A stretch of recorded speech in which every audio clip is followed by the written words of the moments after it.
I'm at the other house cleaning and, kind of reflecting, not on this house, like I've talked about that to death. What I'm sad about right now is none of my friends have reached out to me and asked me how I'm doing.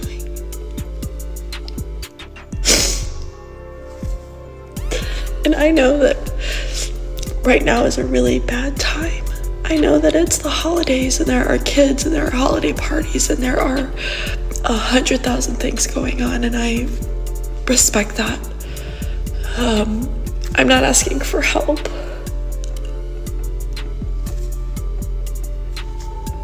I guess I just want a hug.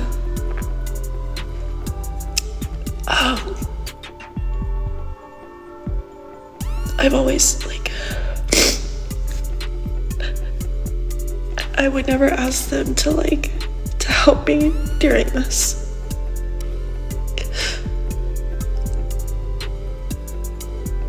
And I'm not trying to come on here and cry, but I don't have anybody.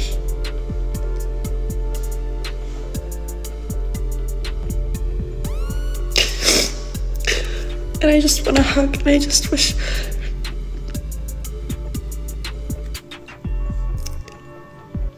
wish people cared about me.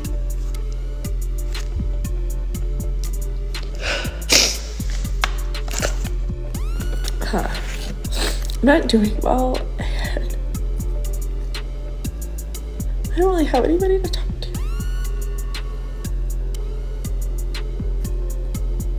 So, nobody wants to film themselves crying, right? But I don't have anybody to talk to, and I'm really alone. After ending her marriage, she embraced a fresh start with confidence. She described herself as ready for a new chapter and hopeful about finding a relationship that better matched what she wanted. Not long afterward, she met a man she gave the nickname Bob Ross. As their connection grew, she believed the relationship had real potential, but the story took an unexpected turn when he chose a different path, leaving her to reflect on what had happened. Today, we'll follow that timeline from beginning to end and see how the situation unfolded through her own updates. So I love my mom, but my mom scares me, and I'm literally shaking. Okay, why? The anxiety. Okay, I've told you, I'm anxiety driven. I literally can't even form a thought. It is just in and out. What are we doing? Okay, and this afternoon I was I'm good, and I posted that video. I was except I also told you that I'm it's a work in progress, right? But obviously I'm literally shaking, and so I have to call my mom and apologize to her, but she scares me. And on Tuesday, when I had my anxiety attack, I called her, and then I screamed at her, and then I hung up on her because I didn't like what she said. But that's not usually how I am. Okay, that was I was really, really mad. And usually if we're upset with each other, we will call each other right back and fix it. But I didn't do that. And then on Wednesday at 11, she texted me and she's like, "Are you gonna talk to me? I would really appreciate it if you would call." And then I got my kids and did the whole thing, and then I called them around this time, I guess, and she didn't answer, which is not like her. And I was okay, that's weird. And then at an hour and a half later, she texted me and she's like, "Oh, I'm sorry, we're watching a show." You always pick up your phone, even if you're watching a show, even if y'all are you have a bite in your mouth, you pick up your phone. So that was weird. And then I left her on red because I wasn't gonna call her at 10:30. I was I'm not having this conversation this late. I gotta go to sleep. And then now, I haven't called her yet, and I need to call her, but she scares me. And I love her. I love her so much, but she scares me. And I have to apologize, and I know that I'm in the wrong. I know that I was wrong, but I literally can't stop shaking. And then I was only gonna have 2 bites of ice cream, and I've had almost the whole thing. So now I gotta go. After ending her marriage, she spoke about embracing a fresh start and looking forward to a new chapter. But her first updates revealed a much different reality than she had expected. In one late-night video, she appears overwhelmed with emotion, trying to comfort herself while admitting that moving on wasn't as easy as she had imagined. The confidence she expressed at the beginning had given way to uncertainty and loneliness. This was the emotional state she found herself in as she stepped back into the dating world, marking the beginning of a journey that would unfold in unexpected ways. So me and Bob Ross are no longer. I know that was a quick turnaround, guys, but isn't that the way things work? All happened last night. He lied to me. And he's been lying to me. And I caught him in the lie. And I think one of the worst things that you can do to a person is lie straight to their fucking face. That's exactly what he did. That trip of his that he went on, I found out that he was sleeping with somebody via a podcast the day before my birthday. Not by him. Not by him when I asked him when he came home. He lied to me, and I don't care that he had sex while he was away. I could give two flying fucks. I am adult enough to understand that we had barely known each other, and that he was going on a guy's trip. Like, I'm not stupid, all right? But you lied to my face, right? Like, that's the problem. Of course, we're gonna get picked on, and they had asked us how long we were dating and if we had had the boyfriend-girlfriend conversation yet. Of course we hadn't, right? And he's like, yeah, she's my girlfriend. And I was like, that was literally the look I gave, because I was like, we've never had this conversation before, and this is news to me. Now, do you treat me like a girlfriend? Absolutely. Do you show me off to all of your friends? Yes. All of the things, right? But there's like this big ass lie hanging over it for 2 months. The truth didn't come through a private conversation. It came from an unexpected source. She says she learned important details about the relationship after hearing them discussed publicly, leaving her shocked and caught off guard. According to her, the timing made the experience even more difficult, happening just before her birthday. Instead of receiving clear communication directly, she felt she discovered the reality only after others already seemed to know. That moment became a major turning point in her story, highlighting how a lack of honest communication can sometimes make an already painful situation even harder to process. We go outside and there's a hot dog stand. We're like, I guess we're getting hot dogs. And we start walking back to his place. And then it comes up. I don't know how it comes up. I don't really care how it comes up. But I definitely mentioned, I know that I had way more to drink than, not that I should, but I was feeling good and I felt brave. And I brought up the podcast. And I said, if you think I'm that stupid to not know that you're talking to another girl from the fucking Philippines who's 22 and pretends to be an Instagram model that wears a thong and like shows off her ass, like, it's rich, right? Like, I'm not stupid. I called him out. He was taken aback that I knew, right? I didn't really get an apology for the podcast.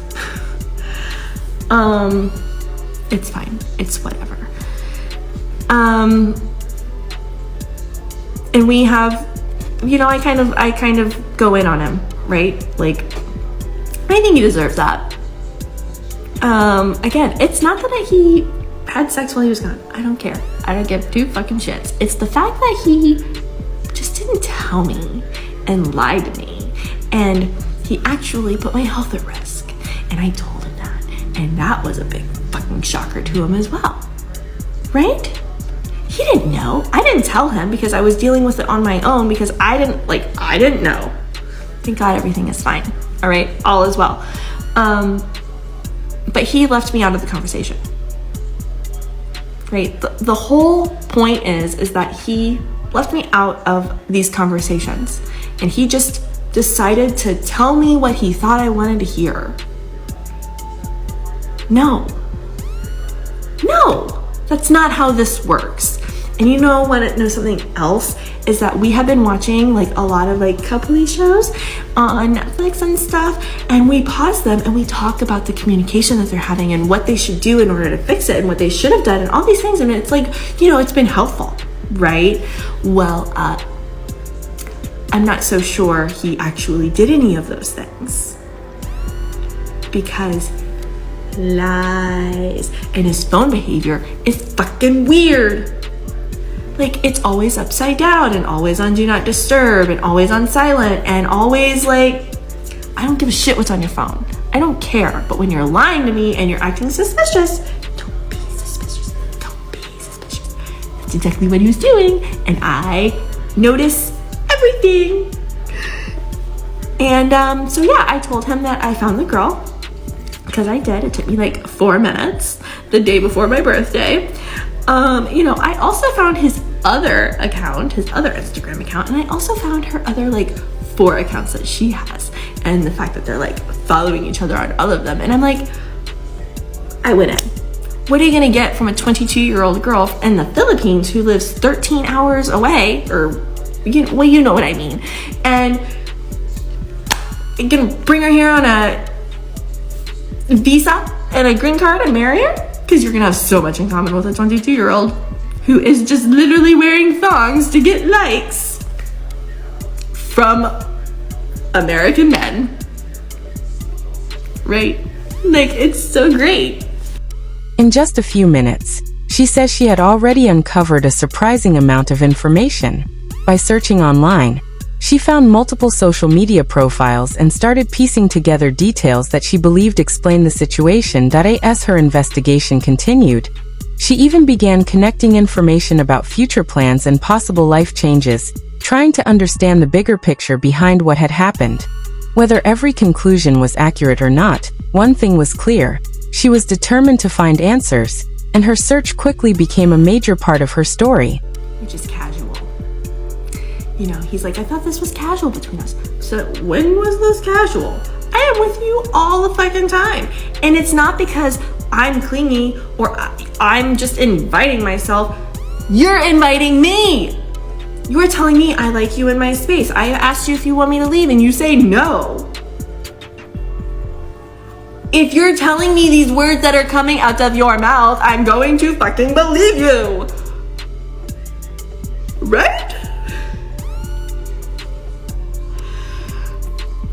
Like, I'm not delusional. You told me you weren't talking to anybody else. Okay, cool. You're not talking, right? Guys, if you tell a girl that, what? And I think, here's my assessment of the whole situation, is that, I think that he likes me more than he cares to admit to. And that scares him. What are you gonna do with a 22-year-old in the Philippines who's getting likes on Instagram because she's showing her ass?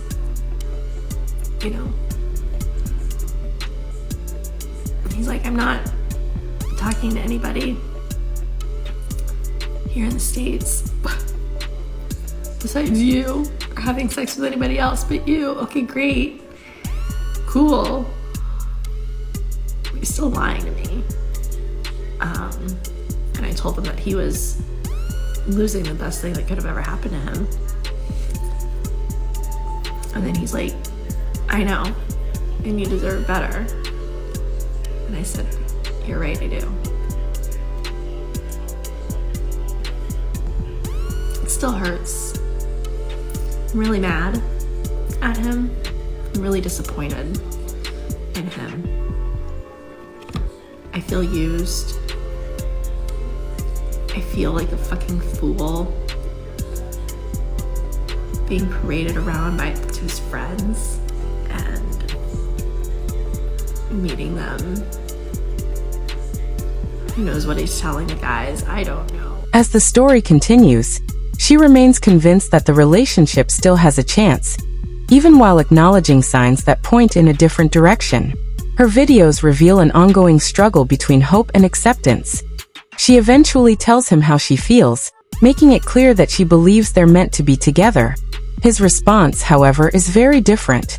He tells her she deserves happiness but ultimately chooses to continue on a different path. That moment becomes another turning point in the timeline. Sometimes words of kindness don't change the outcome, and accepting someone's decision can be one of the hardest parts of moving forward. I texted my therapist after our pediatrician appointment because I was literally having a panic attack on the road, and I don't have anyone else to talk to. And she's like, you know, I saw this coming from a mile away. Like, why didn't you fucking tell me? She laughed. But she's like, I've been trying to, you know, but you have to, you know, you're figuring it out and you're really strong and I'm really proud of you. And sometimes this shit just happens and you need to, instead of doing your chores and instead of doing like all of these things, you just need to sit in your shit. She's like, that's the only way that you're going to get through it. And she's not wrong. Like, I have 97,000 things I need to be doing right now. But I also have like crippling panic on my chest right now, and I can barely breathe, and I can barely have like a coherent thought. And I've just really been trying. It doesn't seem to be working. So, thanks for sitting with me. I know I didn't eat, but like, I'll try. So, thanks. One moment stands out from the rest. During a conversation about the situation, even the people closest to her seemed to recognize where things were heading before she did. While she was still hoping for a different outcome, others appeared to see the reality more clearly. As the timeline unfolds, a difficult question emerges. Was this story mainly about one disappointing relationship, or was it the result of a series of decisions that gradually led to the same destination? Looking back, she left one chapter of her life expecting something better ahead. When the new relationship didn't work out, she was left facing not only the loss itself, but also the choices that brought her there. In the end, her story becomes less about one person and more about expectations, decisions, and the challenge of accepting outcomes that don't match the future we imagined.